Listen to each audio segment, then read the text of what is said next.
This channel does not promote any violent, harmful, or illegal activities. All content provided by this channel is meant for an educational purpose only. Top quality और consistent performance के लिए सिर्फ silver pumps नाम याद रखना। ভাষা আন্দোলনের মঞ্চ থেকে রাজ্যের বিজেপি নেতা ও জনপ্রতিনিধিদের গৃহবন্দী করার হুঁশিয়ারি। বিতর্কে জড়ালেন তৃণমূলের জয়পুর ব্লক সভাপতি কৌশিক বটব্যাল। গতকাল বাঁকুড়ার জয়পুরে ভাষা আন্দোলনের মঞ্চে বক্তব্য রাখতে গিয়ে বিজেপি নেতাদের ব্যারিকেড করে গৃহবন্দী করে রাখার হুঁশিয়ারি দেন ব্লক সভাপতি কৌশিক বটব্যাল। পরে নিজের বক্তব্যের সমর্থনে সাফাইও দেন ব্লক সভাপতি। মানুষ বিজেপি নেতাদের গণতান্ত্রিক পদ্ধতিতে গৃহবন্দী করে রাখবে সাফাই কৌশিক বটব্যালের। তার এই হুঁশিয়ারিকে পাল্টা চ্যালেঞ্জ জানিয়েছে বিজেপিও। পারলে করে দেখা পাল্টা চ্যালেঞ্জ বিজেপির। আমরা কিছুদিনের মধ্যেই যদি কোন রকম অত্যাচারের খবর আমরা পাই, আপনাদের ঘর থেকে বেরোনো বন্ধ, আমরা ব্যারিকেড করে দেবো। ঘর থেকে কোনো বাজার বেরিয়ে আসতে পারবেন না। এইটা আমরা করব, এটা করে দেখাবো। তা শুনে রাখুন, এই পশ্চিম বাংলা থেকে বিজেপির 12 জন এমপি এখনো পার্লামেন্টে গেছে, কিছু বিধায়ক আছে। আগামী দিনে বাংলা বাঙালির উপর যদি কোনো অত্যাচার বিজেপি শাসিত রাজ্যে হয়, এখানে এদের গৃহবন্দী করে আমরা রেখে দেব। এটাই আমাদের চ্যালেঞ্জ। করে দেখাক, আমরা তো অনেক বাজার গরম করে কথা এনারা বলেন। আমার কথা হচ্ছে যে করে দেখাক। তবে হ্যাঁ, যদি কোনো জায়গায় কোনো ভুল ত্রুটি মতো বশত কোনো বাঙালির উপরে কোনো জায়গাতে কোনো রকম মানে অত্যাচার হয়ে থাকে, তাহলে সেটাতে আমরাও আমার প্রচেষ্টা থাকবে আমাদের যেন আগামী দিনে জিনিস না হয়। তবে এদের ব্যাপারটা, এরা শুধুমাত্র বাজার গরম করার কথা, এরা কারোর নয়, এরা কোনো মানুষেরই না। হরিয়ানায় সরকারি কমিউনিটি সেন্টার এখনো হয়ে উঠেছে ডিটেনশন সেন্টার। অভিযোগ উঠেছে সেখানে বাংলাদেশি সন্দেহভাজনদের পরিচয়পত্র কেড়ে 5-6 দিন আটকে রাখছে পুলিশ। আর তা কোন এখতিয়ারে করছে? এবার পথে ঘাটে কেউ বাংলাদেশি বলে দেখে দিলে কি প্রমাণ করবেন তারা? প্রশ্ন তুলেছেন বাঙালি পরিযায়ী শ্রমিকরা। আর এদিকে হরিয়ানা নিয়ে গরম হচ্ছে বঙ্গ রাজনীতির হাওয়া। হরিয়ানার মুখ্যমন্ত্রীর নিশানায় বাংলার মুখ্যমন্ত্রী।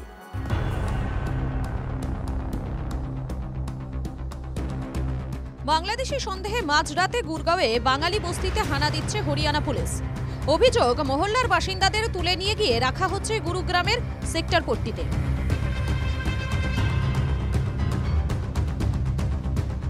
সেন্টার এই মুহূর্তে আর সরকারি কমিউনিটি সেন্টার নেই। এই সেন্টার আদতে বাঙালি মানুষদের বাংলাদেশি সন্দেহে হরিয়ানা পুলিশ আটক করার পর হোল্ডিং এরিয়া বা ডিটেনশন সেন্টার হিসেবে সাধারণ মানুষকে এই জায়গাতে একেবারে মেঝের ওপরে গদি পেতে তাদেরকে থাকতে হয়েছে। কিন্তু কি অবস্থার মধ্যে তারা ছিল, এই বিল্ডিংটার ভেতরের কয়েক ঝলক ছবি দেখলে পরেই তা কিছুটা স্পষ্ট হচ্ছে। বড় অফিসার যাদের 3টে স্টার আছে তারাও তাকে সম্মান করছে। সে আমাদেরকে বলে যে তোরা কে কে বাংলাদেশে আছিস বল, না তোদের কপালে কষ্ট আছে, সবাইকে এখানেই পচাবো। ডাল ভাত রুটি, ডাল ভাত রুটি। এই খেয়ে 6 দিন থাকতে হয়েছে। হ্যাঁ, 6 দিন 6 রাত। সেখানে আমরা 150-এর বেশি মানুষ ছিলাম, 168 জন ছিলাম। এক থানা থেকে আরেক থানা, পরের পর হেনস্থা। অভিযোগ, তাদের ডিটেনশন সেন্টারে আটকে রাখার খবর পরিজনদের দেওয়া হয়নি। কয়েকদিন আটকে রাখার পর ছেড়ে দেওয়া হলেও পরিচয়পত্র আটকে রাখা হয়েছে। মানুষগুলো তারা চরম উদ্বেগের মধ্যে দিন কাটাচ্ছেন। তাদেরকে যে এখানে নিয়ে আসা হয়েছে সেই সামান্য তথ্যটুকুনি পর্যন্ত তাদের প্রিয়জনদের কাছে দেওয়া হয়নি। 6টা দিন আমাদের কোনো কিছু না, কারোর সঙ্গে কোনো যোগাযোগ না। আধার কার্ড নিয়েছে, আধার কার্ড আমাদের পাইনি। আমরা থানাতেও করেছিলাম, ছাড় পেয়েছে, ওদেরকে একটা আইডি প্রুফ দেওয়া হয়নি। ওদের কাছেই আছে, চেতে যাচ্ছি, বলছে তো অনলাইনে বে করলো, কি জখম করে হোক বে করলো। হরিয়ানায় কর্মরত বাঙালি শ্রমিকদের পরিচয় যাচাই নিয়ে রাজ্য সরকারের কাছে আসা চিঠি নিয়ে সরব হয়েছিলেন মুখ্যমন্ত্রী। গুরগাঁও থেকে ডাবল ইঞ্জিন সরকার অনেকগুলো নাম দিয়ে বলা হচ্ছে, মানে ডিএমদের কাছে, এবং এসপিকেও বলা হয়েছে যে নামগুলো সব ভেরিফাই করে ইমিডিয়েট আমাদের জানাও এমএইচ এর গাইডলাইন্স অনুযায়ী। এরা কি চাইছে, বাংলাটাকে দখল করতে নাকি? পশ্চিমবঙ্গ সরকার কেন তাড়াতাড়ি এদেরকে সার্টিফাই করছে না যে এরা পশ্চিমবঙ্গের পশ্চিমবঙ্গের নাগরিক? এখানে অফিসারদের সই থাকবে, তারাও জানে কোনো অবৈধ নাগরিককে যদি আমার সই করে আমি সার্টিফাই করি, তাহলে পরবর্তীকালে কিন্তু চাকরিটা যেতে পারে, সেই ভয়ে সই করছে। মমতা বন্দ্যোপাধ্যায়কে নিশানা করেছেন হরিয়ানার মুখ্যমন্ত্রী নায়াব সাইনি।